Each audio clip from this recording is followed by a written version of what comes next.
students, we launched our Telegram group for students. There we will share the study materials and sessions. Also, students can ask questions directly to me and with our digital accounting team also. And next important one is we are requesting our students and our well-wishers to support by sharing our video lessons, and if you think it will helpful to get success in the upcoming and also other exams of the students. And also we have arranged special individual student class programs for students who actually in more need. For further details you can join our Telegram group and contact the admin or me there, and we will share the further information about this online individual program. Okay, thanks. Let's get into the session. So welcome to our third session of past paper questions 2018. So here we are continuing our questions from question number 18 and 19. So the question number 18 and 19 is a combined question about revaluation. So here we will look at the question first, and after that the theory behind that question's revaluation. Then we will see the revaluation part a little bit, and after that we will do the questions in the Excel. So use the following information to answer questions number 18 and 19. The following information was extracted from the financial statements of Ajit PLC for the year ending 31st March 2018. Description: turnover 800,000, cost of sale 300,000, administrative and distribution expenses 80,000, surpluses, deficit on revaluation, land, machinery, office equipment. So here the land is surplus, machinery is surplus, and office equipment is deficit. Then all property, plant and equipment were revalued on 31st March 2018. It means our year end. So we are doing the question at the year end of 31st March 2018. While lands were revalued for the first time, machinery and office equipment were revalued for the second time. So if you read this, while lands were revalued for the first time, machinery and office equipment were revalued for the second time. So students, try to understand, the examiner is going to test your knowledge about first time revaluation and second time revaluation. If we revalued second time, and also if we heard revaluation surplus or deficit in the first time revaluation, so what is the treatment we need to do in our current financial year? So that is the theory he is going to test. So you should understand, if the examiner is talking about the first time revaluation and second time revaluation, so he is going to test the knowledge about that. The revaluation of machinery and office equipment for the first time on 31st March 2016 had resulted in a deficit of 30,000 and a surplus of rupees 40,000. So land is the first time revaluation. So the land is the first time revaluation, machinery and office equipment are second time revaluation, and also machinery had a deficit of 30,000 in the previous revaluation, and office equipment had a surplus of 40,000 in the previous revaluation. So obviously the fact is, so how we need to do the journal entries, or how it will affect our P&L and balance sheet. So that is the ultimate theory he is going to test. Then the total assets of the company are fully funded by equity, and the company is not subject to income tax. Okay, that's fine. So the question number 18, so it demands as two items, total income and total comprehensive income. And the question number 19 is asking profit and other comprehensive income. So this is a question number 18 and 19, two questions are there. So you should understand, in accounting paper somehow we need to serve the time. Yes, somehow we need to serve the time, otherwise we will out of time to do other questions. So if you look at the question number 18 and 19, this is a combined question for one scenario of revaluation. And also if you look at the four parts here, the total income, total comprehensive income, and profit and other comprehensive income, so all are parts of the profit and loss account. It means income statement. So if you draft a income statement, so you can pick up total income, because total income means all the sources of income from a P&L, and total comprehensive income is profit plus other comprehensive income. And the 19, the question is asking specifically the profit and other comprehensive income. So if you draft a P&L, so you can pick what you need for questions. So that's simple. Then The theory is behind this one is LK16 revaluation. And specifically, what is the treatment to do for first time revaluation and what is the treatment to do for a second time revaluation. So in your theory, for A level accounting new syllabus, if you go through with the teachers guidelines and also your syllabus, specifically they have mentioned about first time revaluation and second time revaluation with examples also. So remember, some misguide can happen. Someone can tell you don't need to follow teachers guides. That's not a real scenario. Always you need to follow the teachers guide. After that, if you are fulfilled with the teachers guide, and you can go beyond the limits. Normally, if you see the questions, always they are testing specifically what they want. If you look at in the teachers guide, it will be there. Also, students request me to do a easy way to understand the revaluation of first time and second time. So I made this flow chart. So for the first time revaluation, so if the question is saying the machine or furniture or whatever the items, if it is a first time revaluation, then yes. If the question, the answer is yes, then ask the second question, is it a deficit or surplus? If it is a surplus, so what you need to do is the increased amount, debit record, the asset account. Always start your journal entry with the asset account because that is always the amount increased. Then you need to remove the accumulated depreciation of the particular asset. Then you need to credit the revaluation surplus or gain account. That's an other comprehensive income. If it is a deficit and also the revaluation is the first time, you need to make it as an expense in the P&L, as an other expenses like revaluation deficit in the profit and loss account. And if the asset has a depreciation, accumulated depreciation, we need to remove that one, and the relevant asset, the decreased value, we need to credit that one. And the main part is here the revaluation in the second time.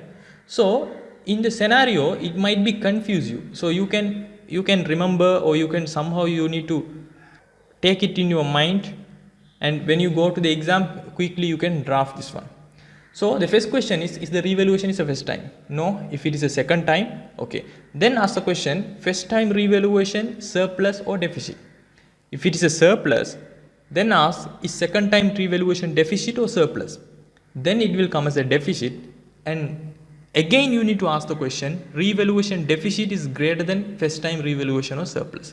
Then you need to think about this double entry. Then again, okay, so that's a deficit, but the revaluation deficit is greater than first time revaluation. Then you need to think about in this journal entries. The same thing like this here, we will discuss this one while we are doing the questions. Okay, so let's do the question. For the question requirement, total income, total comprehensive income, profit and other comprehensive. So we will draft a P&L. So if we want to draft the P&L with the required information, so we have given with turnover, okay. So turnover is 800,000. Then we have a cost of sales. Cost of sale of 300,000. So ultimately we will have a gross profit of 500,000. Okay. Then we have administrative and distribution expenses. Before that, so in this type of question we will have other income and other expenses. So we will leave it as a blank. Then we have given with administrative and distribution expenses.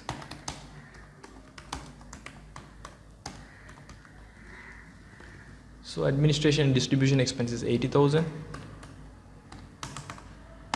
Then surplus, deficit on revaluation, land, machinery, office equipment. So here you have to remember, this is the only current year surpluses and current year surpluses and current year deficits. So here we have given with current year surpluses and current year deficits only. So it will affect the current year surpluses and current year deficit will affect if we heard a revaluation on very first time. admin and distribution expenses.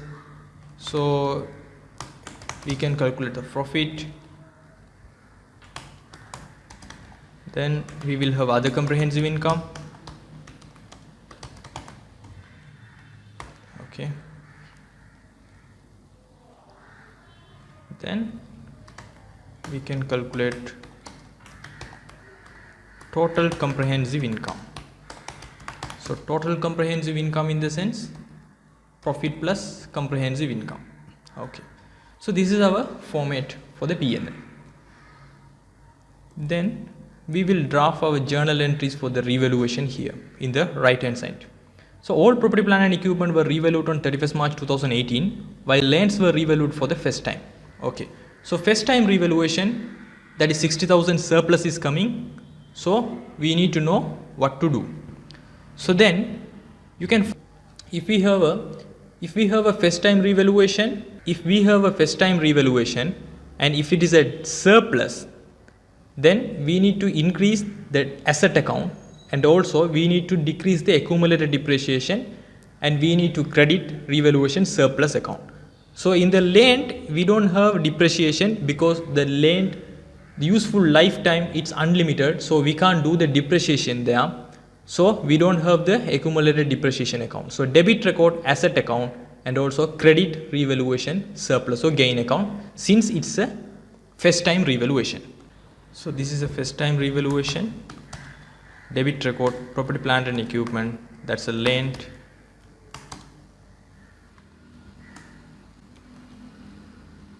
That's by 60,000. And also we don't have accumulated depreciation account, so we need to have a revaluation surplus of full amount of 60,000.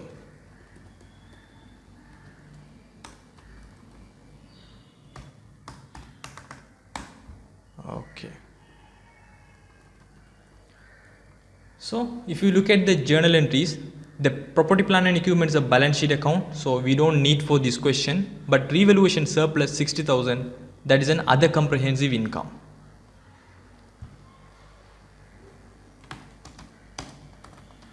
So land revaluation surplus, that is 60,000. Okay. Then machinery and office equipment were revalued for the second time. So this is a separate scenario.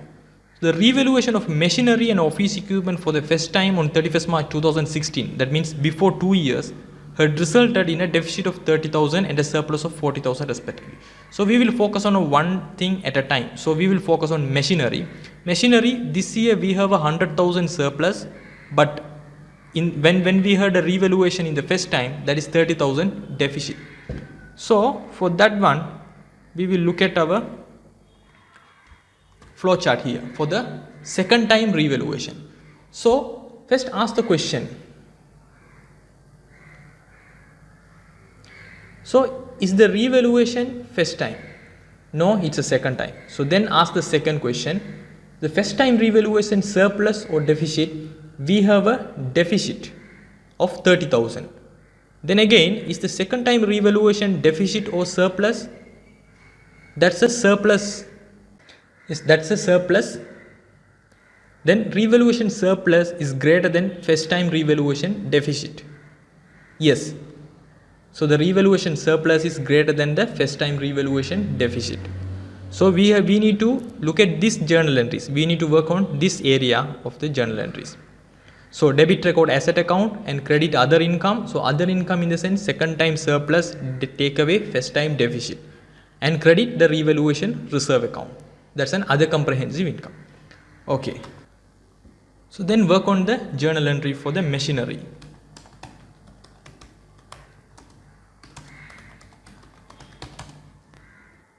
So students, I am recommending, so you use the first journal entry with the asset account, so it will easy. So for the machinery, if you see 100,000 increased in this year, so anyhow we need to increase the cost of the machinery by 100,000. So the debit entry will be first the PPE, that means the machinery.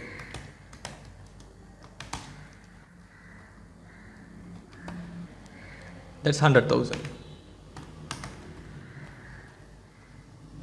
Then again 100,000, that's a surplus this year, but in the previous year we had a 30,000 of deficit. So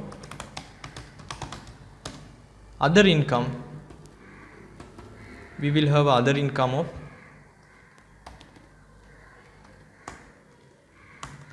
100,000, take away that 30,000 deficit, so we will have a 70,000 other income. Then again the remaining part, revaluation surplus, that's 30,000. So just understand why we are including in the other income, because that's a rule in LK 16. It means in the previous revaluation we had a deficit of 30,000 and this year we have a surplus of 100,000. So we can't recognize whole 100,000 as a revaluation surplus. So we will remove that 30,000 and we will recognize 70,000 as an other income, and other 30,000 only will go to the revaluation surplus as a revaluation surplus as a other comprehensive income. So then machinery, property, plant and equipment, that's a balance sheet account, but other income is an P&L account and revaluation surplus will go to the other comprehensive income. So other income we will have a 70,000 and revaluation surplus from machinery.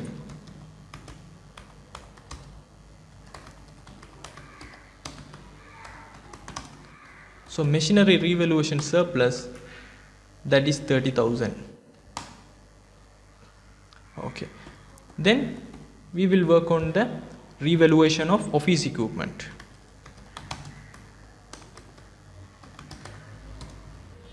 So office equipment, that's deficit 75,000.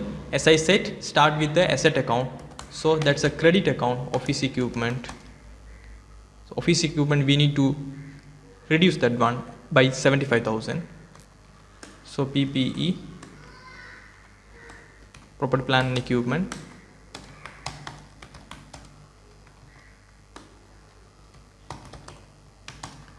so office equipment, it will be 75,000 we need to reduce.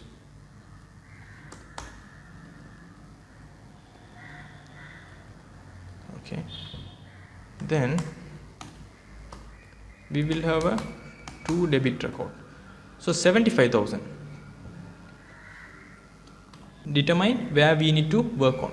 So this is a second time revaluation, and also in the revaluation, first time revaluation we had a surplus, and second time revaluation we had a deficit, and also that deficit is greater than our first time revaluation surplus, because in the first time revaluation we had a 40,000 surplus, but this time 75,000 deficit, so that is higher, the deficit is higher, so the revaluation deficit is higher than the first time revaluation surplus. So we need to work on this particular journal entries. Okay, so here we will have other expenses.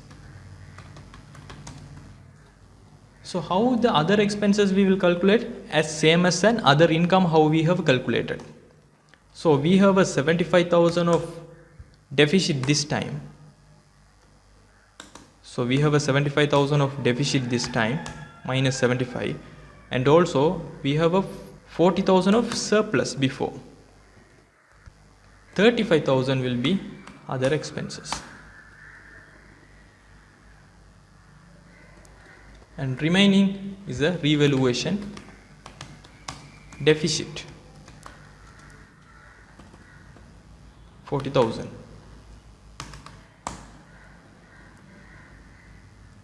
Okay, so here understand the journal entry, why we can't recognize whole 75,000 as a revaluation deficit, because already we had a revaluation surplus of 40,000, so we are net of that one, so 35,000 will be the other expense, and revaluation deficit we can only show 40,000, not 75,000.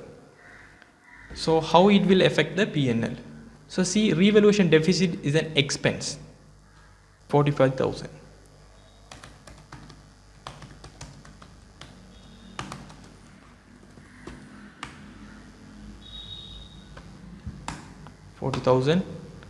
Then other expenses, that is 35,000, and PPE, that's a balance sheet account. That's all. So now we will try to answer the questions. First we will calculate the profit. So from gross profit, other income, we have an other expenses, so that's a -1. Revaluation deficits, that's a -1. Admin and distribution expense. So the profit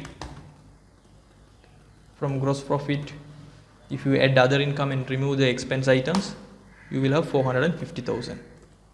So that's your profit. And other comprehensive income, the total of other comprehensive income is 90,000, and the total comprehensive income means profit plus your other comprehensive income.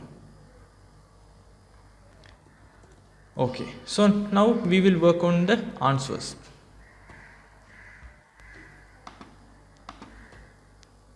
Okay, question number 18 is asking about the total income.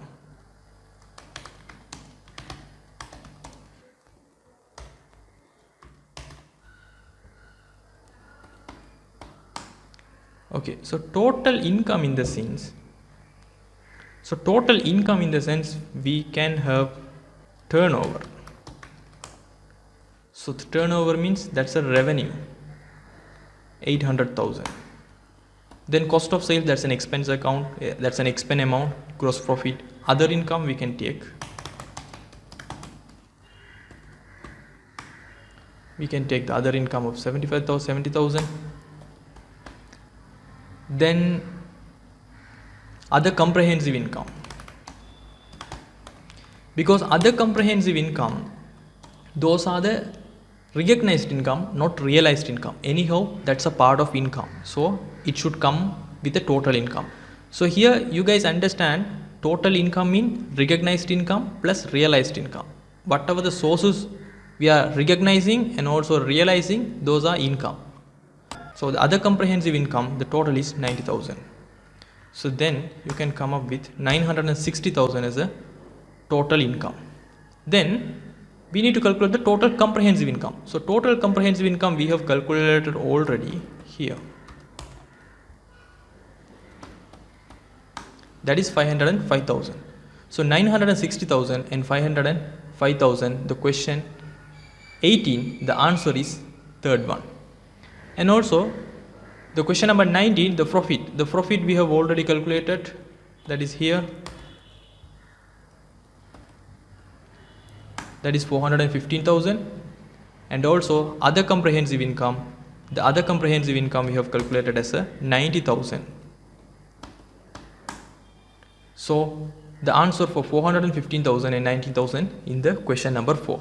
So here guys, you need to understand, so what is profit, what is other comprehensive income, what is total other comprehensive income, what it means by total income, and also the format of the journal entries, how it comes as an other expenses, how it comes other income, how it comes in the revaluation surpluses.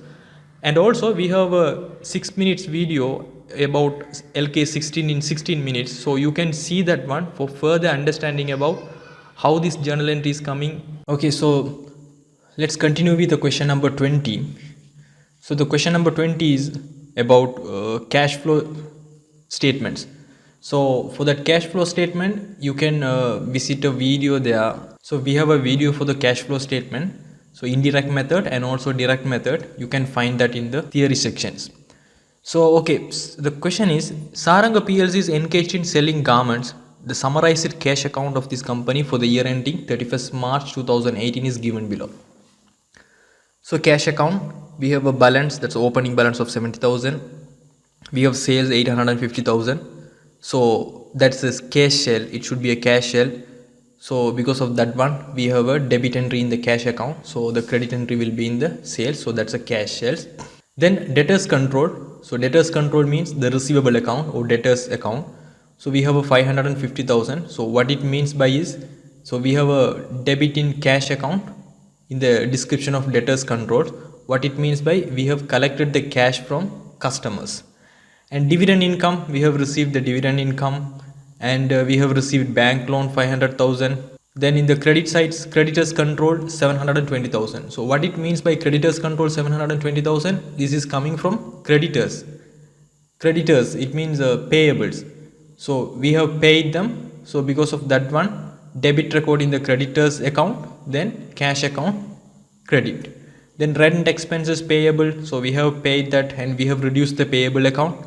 And distribution expenses, administrative expenses, purchase of a motor vehicle, and income tax, and balance on the 31st March 2018 is 85,000. So this is a typical cash account. And the question is asking the net cash flow generated from operating activities for the year ending 31st March 2018 as per LKS 7 statement of cash flows. So here you guys need to understand the question is asking net cash flow generated from operating activities, not cash flow generated from operating activities. So net cash flows means after we have deducted the income taxes and interest expenses. We need to make sure we need to get the figure of net cash flow generated from operating activities. And also very important one is, so what it means by operating activities. So how much of cash it can generate in the normal course of businesses. So that is called operating activities. So we have a video about cash flows, about indirect method and direct method theory. So you can visit that one and you can watch if you have any difficulties in understanding what is operating activities, what is investing activities, what is financing activities. So let's do the question. So we have a cash sales because it mentioned sales and also the 850,000 in the cash account. So it should be the cash sale 850,000. So the sale is a operating activity of the business. That's a main part of the business that generating the income. So cash sale is a operating activities. Then debtors control. So what it means is cash receipt from customers.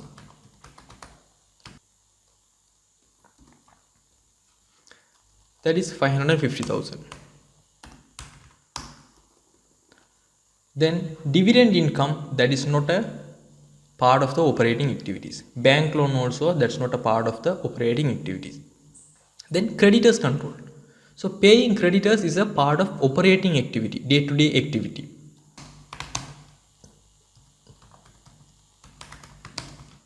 So cash paid to creditors 720,000. That's a negative figure. Then we have rent expense payable. So we have paid rent expense, that also part of the operating activities. Rent expenses 40,000.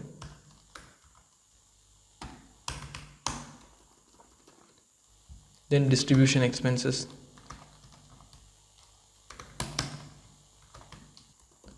180,000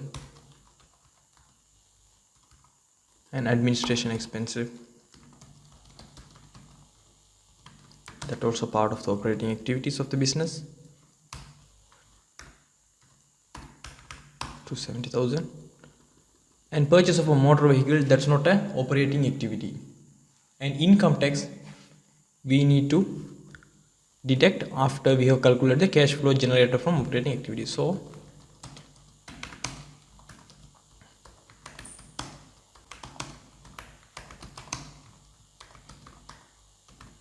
okay, cash flow generated from operating activities is 190,000.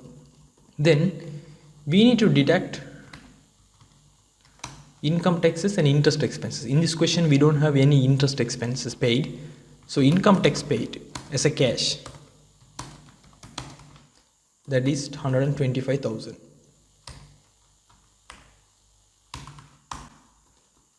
So then we can come up with a net cash flow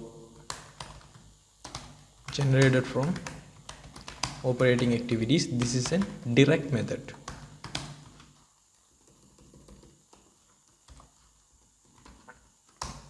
So 65,000. So 65,000, the answer is the first one, 65,000. Okay, let's do the question number 21.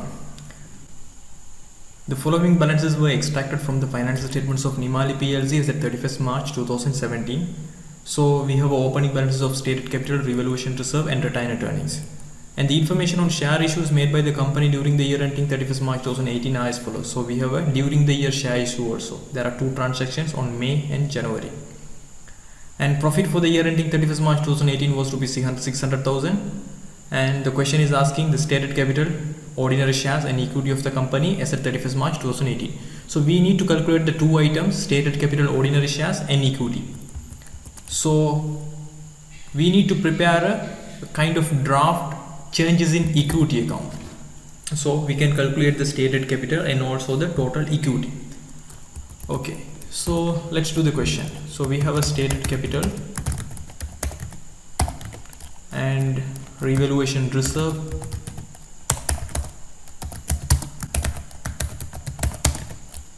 and also we have retained earnings.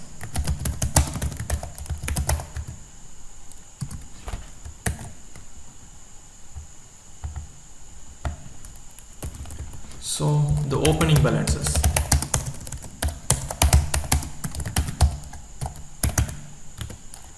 Stated capital is 800,000 and revaluation reserve 300,000 and retained earnings is 450,000.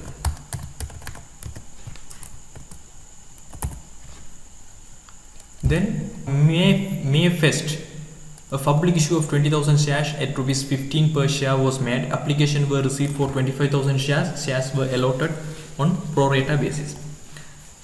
So students, you need to remember, we need to record for stated capital only for actually what we have issued for the general public.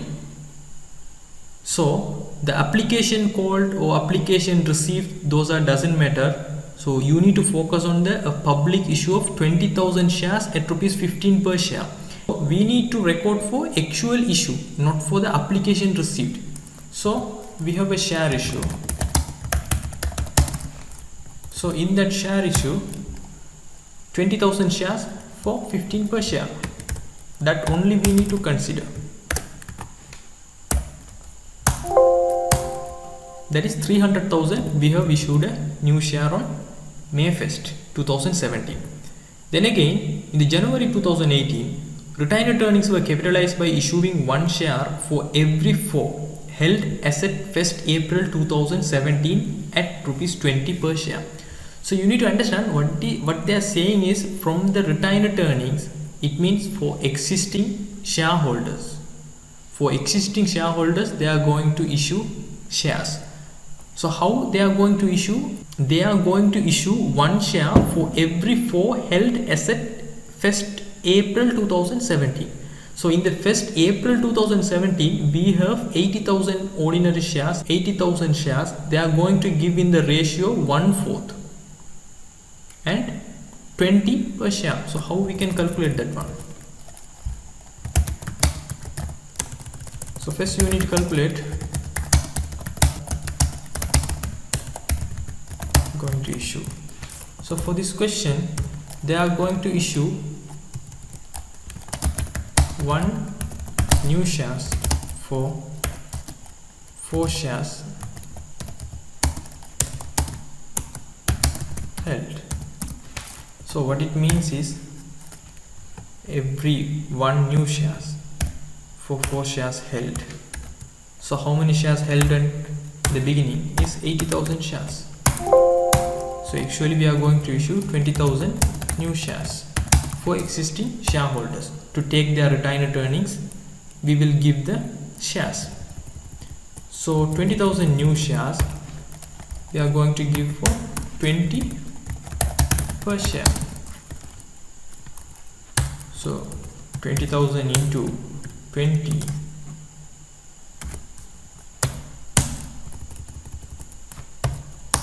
so 20,000 into 20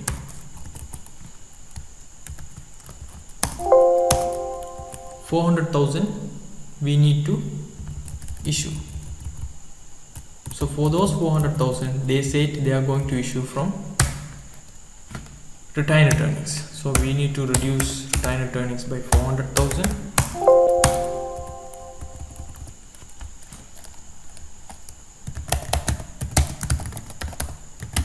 Stated capital, because we are going to.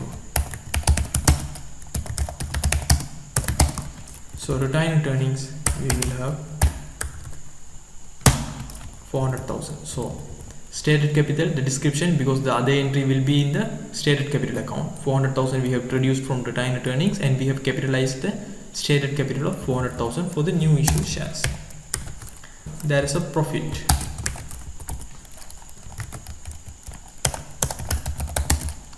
Profit for the period, it will come in the retained earnings. So 600,000. So if we add those things, we will have 2,450,000 as a total equity and 1.5 million as a stated capital. So the answer is the third one. So let's do the next question, the question number 22. So that question about LKS 10 events after the reporting period question. So the question is, the financial statements of Anjula PLC for the year ending 31st March 2018 were authorized by the directors on 15 May 2018, and the annual general meeting of the company was held on May 13, 2018. The following events took place in the company after March 31st, 2018. So there are 3 events. The question is asking which of the above event or events should be adjusted for in the financial statements of this company for the year ending 31st March 2018 as per LKS 10 events after the reporting period. So first, so we will have a separate video for this session quickly, so you can touch with us and we can produce a separate session for this LKS 10 events after the reporting A-level syllabus. So now I'll clear some point for this question only. So first, what is events after the reporting period? So events after the reporting period, so you need to understand 2 periods. So between year end and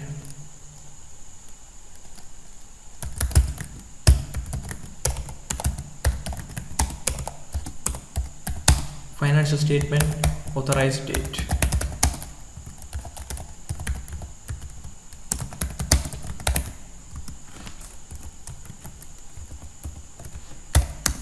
So between year end and financial statement authorized date, whatever the events is happening, we are calling as events after the reporting date. We are not considering any annual report date or annual general meeting date. We need 2 dates, that's year end date and also directors authorized date for financial statements. So here in these questions, what is year end date? So our year end is 31st March 2018.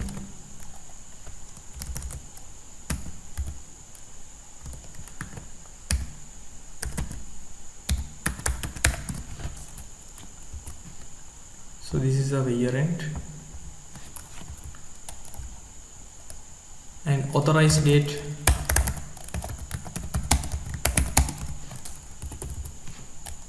May 13.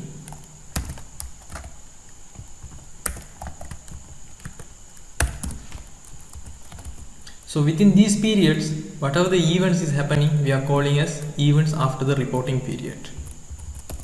And there are 2 types of events after the reporting period. The first one is adjusting events, and the second one is non-adjusting events. So in this question, the examiner specifically is asking, we need only adjusting events. So what it means is, from this A, B and C, there are some adjusting events and also non-adjusting events. We need to pick only the adjusting events. So for that one, you guys need to know what is adjusting events and what is non-adjusting events. So simply So adjusting events, it should give evidence. Evidence provides that exist at the reporting date. It means 31st March 2018, the incident indicates at 31st March 2018, the event should have evidence that exists at the reporting date. So somehow it should be related with the reporting date. And what are non-adjusting events? So non-adjusting events that are indicative of conditions that arose after the reporting events. That is only indicative, not evidence. So this is a simple introduction. So we will have a session for a LKS 10 events after the reporting period. So you can have a thorough look that one. So here for this question, this is just an MCQ question. So for MCQ question it's enough.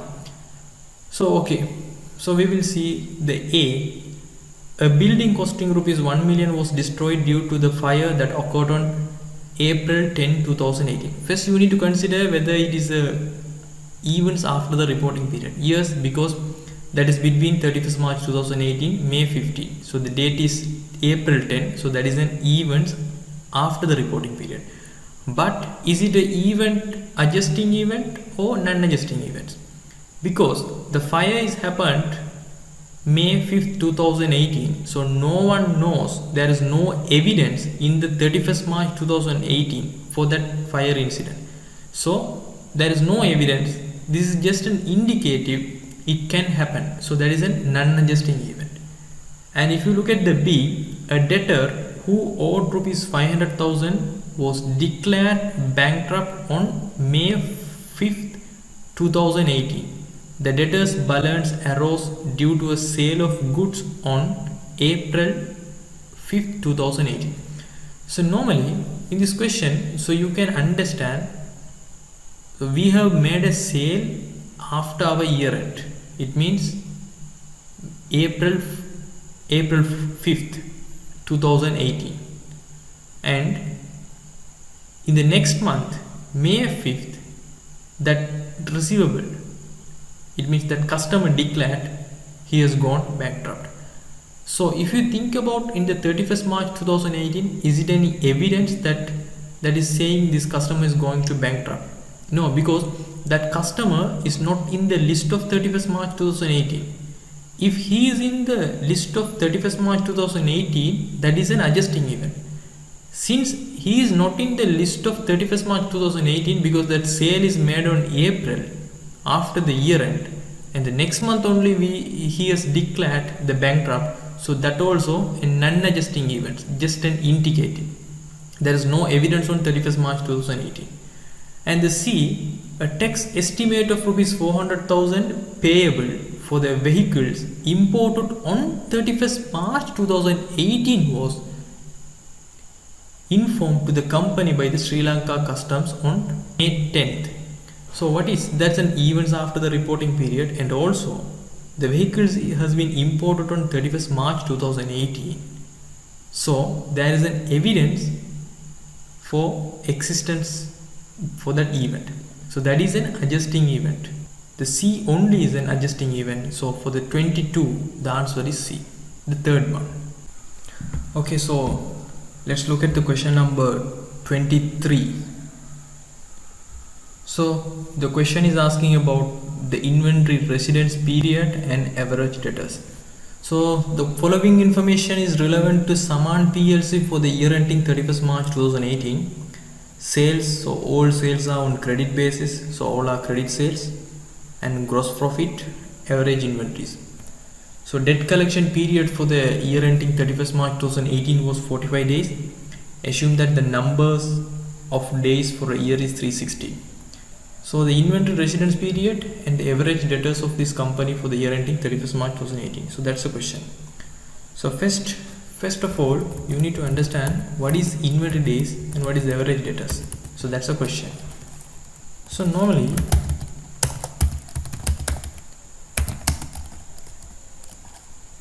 So inventory residence day means inventory days. We will usually say that is as inventory days.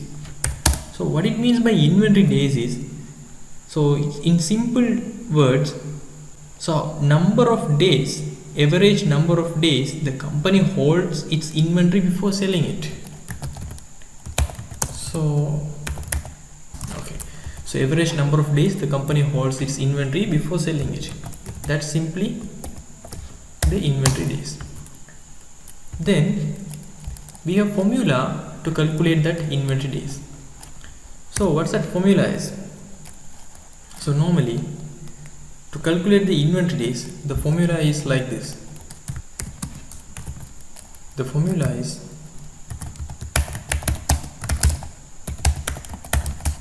so average inventory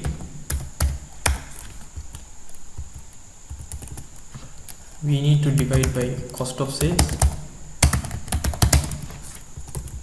and we need to time by 365. So in this question they have specifically mentioned the days in the year is 360, so 360. So we need average inventory and we need cost of sales to calculate the inventory days. So in these questions they have said the average inventories is 200. So we know the value of the average inventory, but cost of sales we need to calculate. So cost of sales we can calculate. How we can calculate is, we have given by the sales 400 and also we have given by gross profit also. So the gross profit is 1400. So if we want 1400 from sales of 2400, so we need to have a 1000 cost of sales, then only we can have a 1400 as a gross profit. So this is our cost of sales. So we have calculated our cost of sales also. So the cost of sale is 1000. Then we need to times by 360 days. So if you do the formula correctly, so 200 divided by 1000 times by 360. So 72 days. So this 72 days will be the inventory days.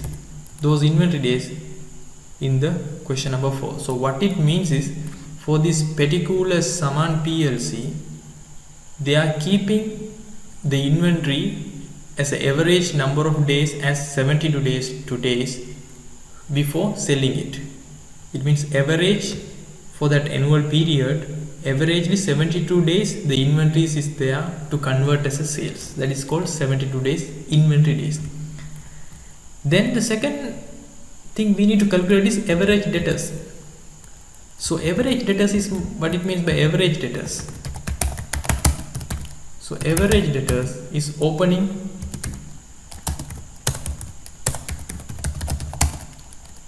debtors balance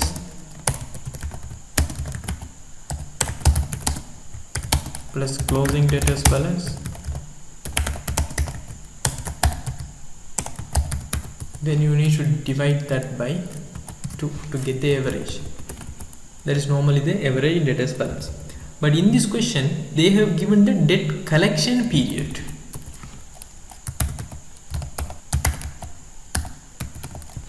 So debt collection period. What it means by debt collection period? In simple term, we will call that as a receivable days.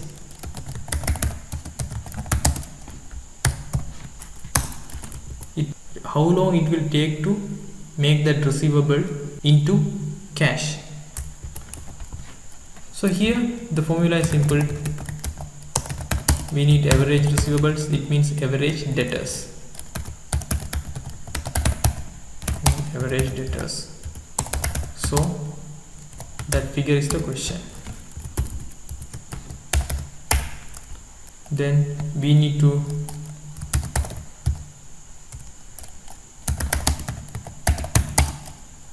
divide by credit sales and times by 360 for this particular question.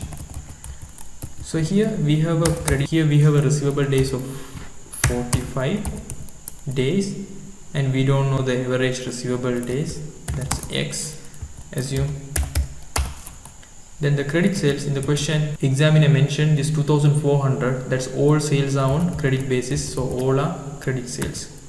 So 2400 is a credit sales. Let's make it as average debtors. Okay, then we need to times by 360. That's our formula. So how can you make this answer? So 45 is there, 2400 is dividing, so it will be multiplied when you are taking that after that equal function, and times by 360, so we will divide by 360, so we can have the average debtors balance. So that is 300. So 72 days and 300 is an average debtors, it means 300,000. So 72 days and 300,000, that's a answer is in the fifth one. Okay, so let's do the question number 24. Which of the following statements is false in relation to accounting ratios of a company? Assume that other factors affecting each situation remain constant. Okay, an increase in the income tax rate in the current year doesn't impact on the interest cover ratio. An increase in the debtor turnover ratio compared to the last year indicates the adoption of an effective debt collection strategy in the current year. An increase in the inventory residence period compared to the last year indicates the adoption of an effective inventory management policy in the current year. An increase in cash and cash equivalents compared to the last year indicates an increase in the liquidity ratio in the current year. An increase in the closing stock compared to the last year will not affect the quick assets ratio in the current year. So normally in this question you need to know the normal equation and functions of the ratios. So if you know that one only, you can answer this question properly. In the first one, he is talking about interest cover ratio. So what it means by interest cover ratio? So how many times company can pay its interests using its profits before tax. That's simple. So it means the equation is we need profit before interest and tax, that's called PBIT. We will divide by interest expense. So what it means is, for a simple example, if you have 1,000 rupees and you need to buy apples, so each apple is 100. Assume each apple is 100, so how many apples you can buy for your 1,000 rupees is 10. So 10 apples you can buy. So like that, if you have a profit before interest tax of 1,000 and annually you are paying interest expense of 10, so how many times you can pay your interest? That's 100 times you can pay. So that's called interest cover ratio. How many times you can cover with your profit before interest and tax, cover your interest expense. So that's simple. So in this question it's saying an increase in the income tax rate in the current year doesn't impact on the interest cover ratio. So we are calculating profit before interest and tax. So if it is an income tax rate increase, that is profit after tax.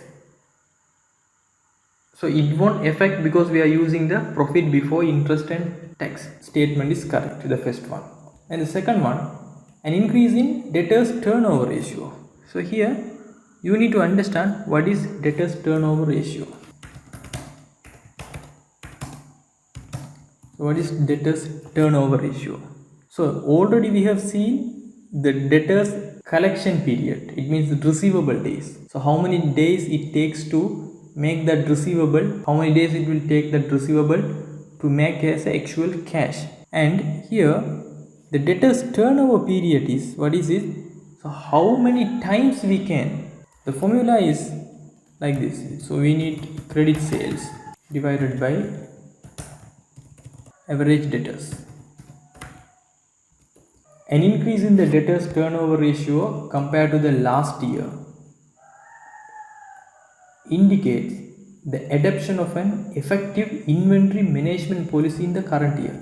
So if the debtors turnover ratio, it means how many times we are trying to make our credit sales to cash, collecting cash. So if it is reduced, turnover ratio is increased, means we have more number of times we are converting our debtors to cash. So that's a good sign. So there is a good strategy in the collection. So the second is also correct. The third one, an increase in the inventory residence period. An increase in the inventory residence period compared to the last year indicates the adoption of an effective inventory management policy in the current year. So an increase in the inventory residence period compared to the last year indicates the adoption of an effective inventory management policy in the current year.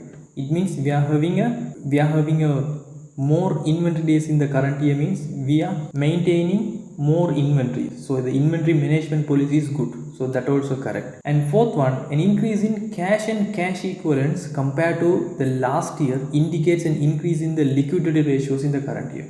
So liquidity means how many items we have in the cash. It means like receivables. So how many items we actually immediately we can pay. The increase in cash and cash equivalents compared to the last years, there is an increase in the liquidity. And the fifth one, an increase in the closing stock compared to the last year will not affect the quick asset ratio in the current year. So what do you mean by quick asset ratio? So quick asset ratio we will calculate by current assets. We will remove the inventory also. So it says an increase in the closing stock compared to the last year will not affect the quick asset.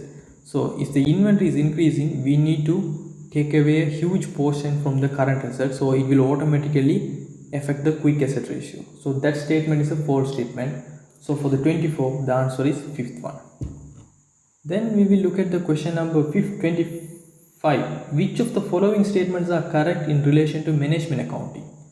So management accounting, it's carried out at the discretion of the management. It focuses on the needs of all stakeholders. It's used for planning of future activities. So let's look at what is financial accounting, what is management accounting. So financial accounting is related with accounting statements. We will focus on past financial performance. So the past data, we are not looking into the future. And also normally we will look into the all stakeholders, the internal parties, the external parties. But management accounting is something different, that we are not following any generally accepted accounting principles. So according to the management requirement, we will make the accounts, we will make schedules, we will make plans, we will make financial models.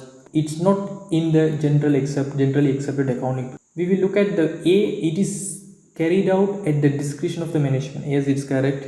The B, it focuses on the needs of all stakeholders. No, it focuses on the management requirement. So B is not the answer. And the C, it is used for planning of future activities. Yes, management accountings are for future decision making most of the time. And the D, it provides information based on generally accepted accounting principles. No, that's not relevant. So the correct answers are that is in the second one. So for the 25th, the answer will be the second one. So let's do the question number 26. A company uses a special type of material for the production of a product. Its reorder quantity is 8,000 units. He's saying the reorder quantity 8,000 units. So it means when it comes to a reorder level, they will reorder 8,000 units. Okay. Material usage and the lead time are as follows. So daily usage units and the lead time they have given in the weeks. So we need to calculate for days, or we need to calculate the usage as a weeks. So either way we need to do. And the company works all 7 days of the week. So better we need to calculate weeks to days. the minimum and maximum inventory levels maintained by this company. So the question is asking about minimum inventory level and maximum inventory level. So to answer this question, we need to have an idea about what is minimum inventory level and maximum inventory level that is required in the question. So there are some formulas. We need to reorder level and we need to take away average consumption, it means usage, into average lead time. Then the question is asking about maximum inventory level. So what is maximum inventory level? We need to add reorder quantity, that's our ROQ 8000 units, it already given. We need to take away minimum consumption, it means minimum usage, into minimum lead time.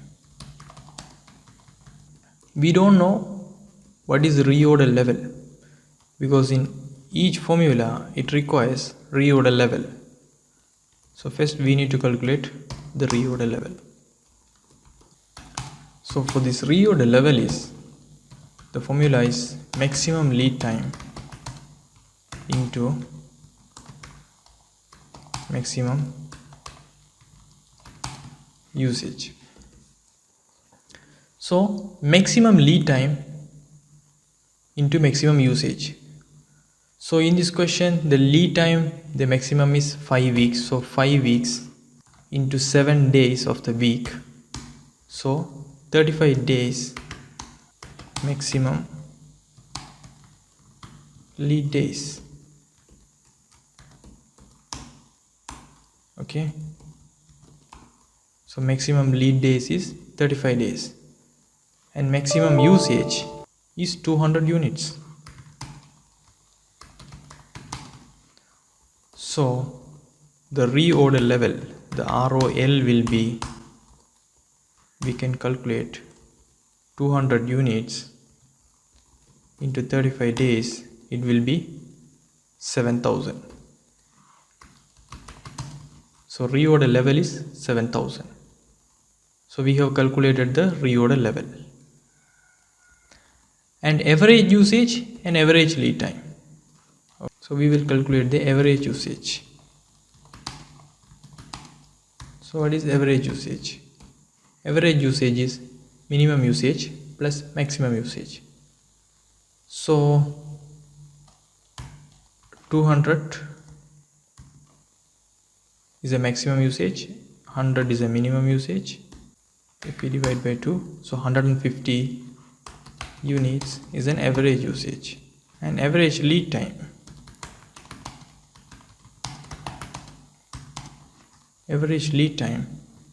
so 5 weeks, 3 weeks. So 5 weeks, 7 days a week, that's mentioned in the question, plus 3 weeks into 7, 56. Then we can divide by 2, so 28 will be the average lead time. So we can calculate the reorder level, minimum inventory level now. So the reorder level is 7000. So we need to take away average usage, that is 150, into average lead time, that is 28, then 2800. So that 2800 in 2, that 2800 is question answer 1 and 2. So we need to calculate the maximum inventory level also. Okay, so maximum inventory, we know reorder level and reorder quantity, and minimum usage and minimum lead time also we know. So here we know the reorder level is 7000. Okay, type that one. So 7000 is the reorder level, the reorder quantity is 8000. From that one we need to remove minimum usage, minimum lead time. Minimum usage is 100 units, minimum lead time is 3 weeks, it means 21 days, 12,900. So 2,800 and 12,900, that's a Answer is second one. Okay, so let's do the next question. 27. A manufacturing company has two production departments and a service department. The budgeted and actual information relating to these departments are as follows. So there are two production departments and one service department. Production departments are machinery and assembly, and service departments are store.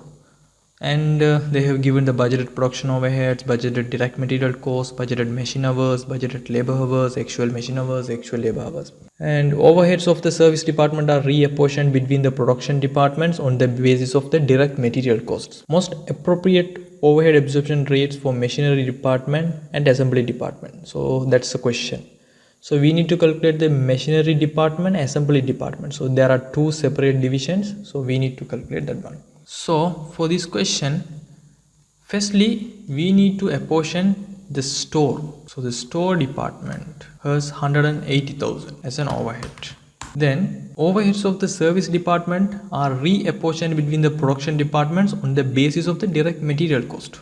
So the direct material cost is, so the budgeted direct material cost is 500,000 and 400,000.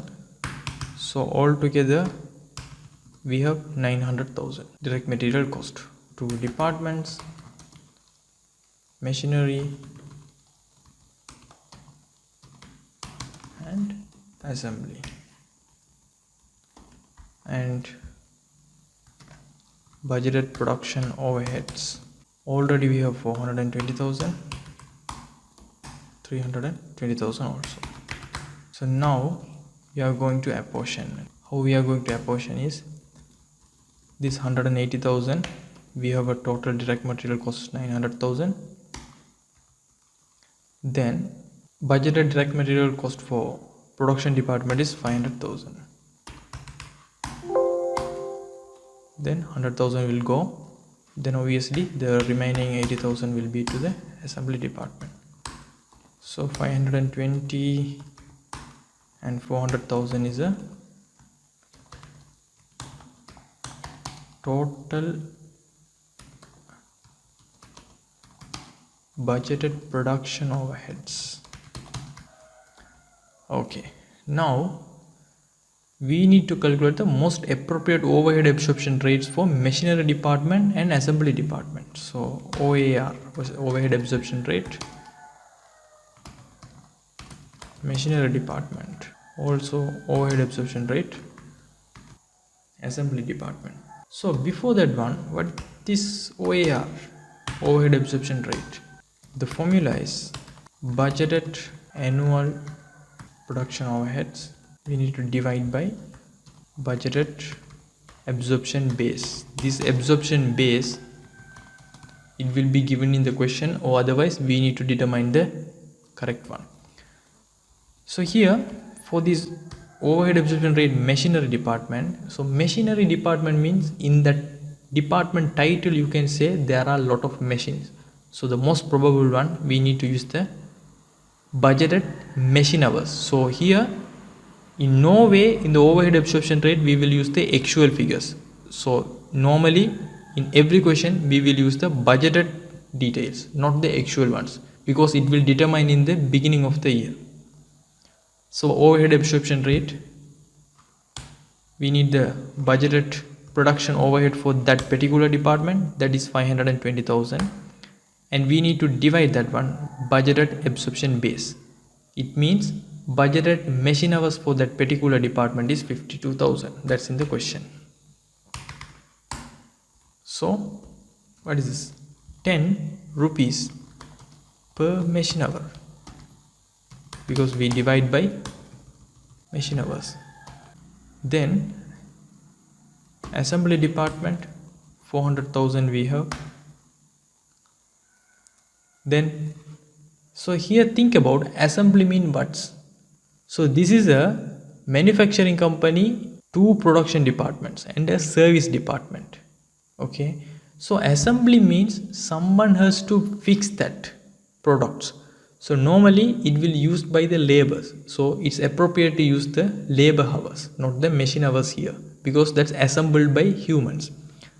So 400,000 is a budgeted annual assembly production overheads. We will divide by budgeted labor hours is 20,000. So that is 20 rupees per labor hour because we use the absorption base. So 10 and 20. So 10 machine hours, 20 labor hours. So 27. The answer is the first one. Then let's do the question number 28. So use the following information to answer question number 28 and 29. A company manufactures a single product and sells at rupees 50 per unit. The following information relates to two activity levels. So they have given number of units produced and cost per unit. So the 28, the question is asking total fixed cost and the unit variable cost respectively. So normally friends, so you need to understand, so number of units produced, cost per unit. So they have given two level of activity. So they are expecting a method called high-low method to calculate the variable cost per unit and the total fixed cost.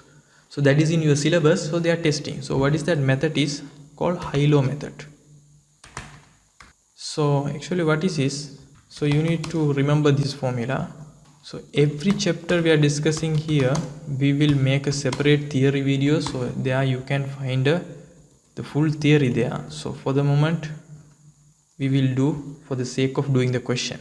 So variable cost per unit is how we are calculating in this method is we will use the high level activity cost. Activity means the production, and low level activity cost we will deduct by high level activity units, take away.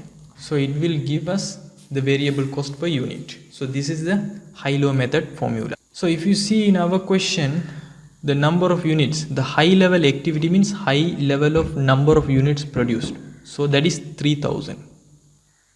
For that, cost per unit is 40.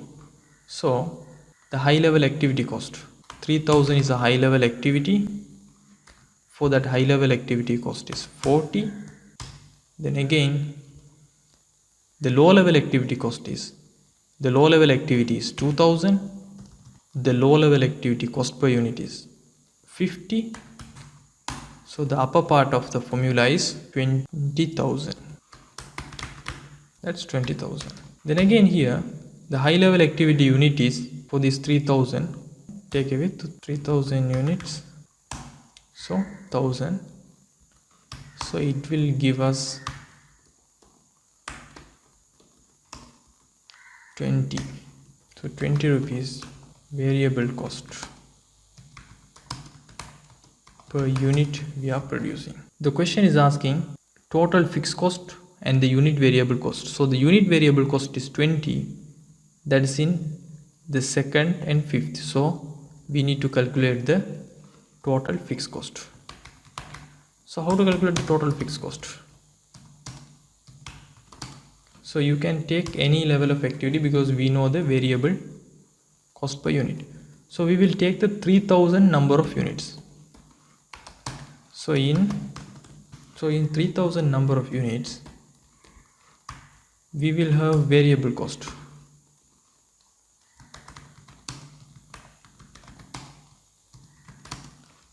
So how can we calculate the total variable cost here?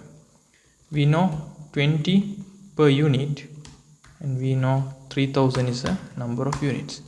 So 60,000 will be the total variable cost. And also we can calculate the total cost here. Why? We have given the cost per units, that's include the variable cost and fixed cost. So for this 3000 units, the full cost for this 3000 units is 40. That is 120,000. So if the total cost is 120,000, the variable cost is 60,000, and also the total cost is equal to variable cost plus fixed cost. So we know that total cost 120,000, also total variable cost 60,000.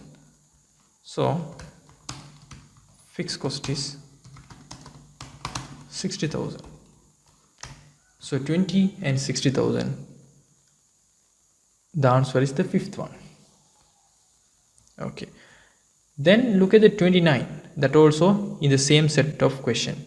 Break even point in units and contribution to sales ratio respectively. Okay, so here break even point in units. So first we need to understand what is break even point. So break even point formula is fixed costs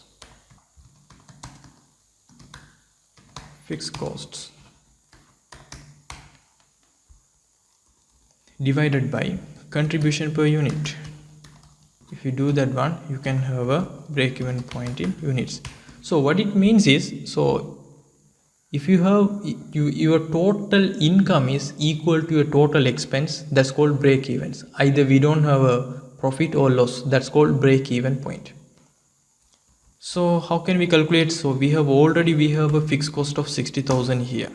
So don't worry about that one, we have already calculated. So the contribution units, so what's the formula of the contribution units? So contribution per unit is equal to sales price per unit take away variable cost per unit. So in the question they have said a single product and sells at rupees 50 per unit. So 50 is a sales price, and also variable cost we have calculated 20, so 30. So 60,000 divided by 30, that gives 2,000. So this is your break even point units. If you sell 2,000 units, you can reach your break even, either no profits or no loss. So 2,000 units, it's in the fifth one. So suddenly you can mark no need to calculate the contribution to sales ratio when you are doing the actual exams, but I'll calculate for you contribution to sales ratio. We call this as a contribution to sales ratio, CS ratio. Remember, in the same pattern, C it will be in the top, S will be in the bottom. So contribution, so the contribution per unit we know now. So contribution is 30 and the sales price is 50. So it will give you 0.6. So 2000 and 0.6, 29. The answer is fifth one. Okay, let's look at the question number 30. Which of the following statement is or are correct to the evaluation of capital investment projects? So the A, payback period method doesn't consider the time value of money. The B is net present value method considers the cash flows received during the total project period. The C is accounting rate of return considers income and expenses for the total project period. So here payback period means, so our investment, how long it takes to achieve our capital. Here we are not considering any time value of money, we are not discounting anything. So the payback period method doesn't consider the time value of money. That's a correct statement. And the B, the net present value method, that's an NPV. Net present value means we are discounting our present cash flows. So that is, we are considering the time value of money. So net present value method considers cash flows received during the total project periods. Years, if we have a 5 years period and we will take the 5 years cash inflows and cash outflows, and after that only we will discount that one. So we are considering the total project period. That also correct. And the C, accounting rate of return considers income and expenses for the total project. Yes, accounting rate of returns, when we are considering, we will record the total project period income and expenses. So for 30, the answer will be all A, B and C. Students, we launched our Telegram group for students. There we will share the study materials and sessions. Also, students can ask questions directly to me and with our digital accounting team also. And next important one is we are requesting our students and our well-wishers to support by sharing our video lessons, and if you think it will helpful to get success in the upcoming and also other exams of the students. And also we have arranged special individual student class programs for students who actually in more need. For further details, you can join our Telegram group and contact the admin or me there, and we will share the further information about this online individual program. Okay, thanks. Let's get into the session.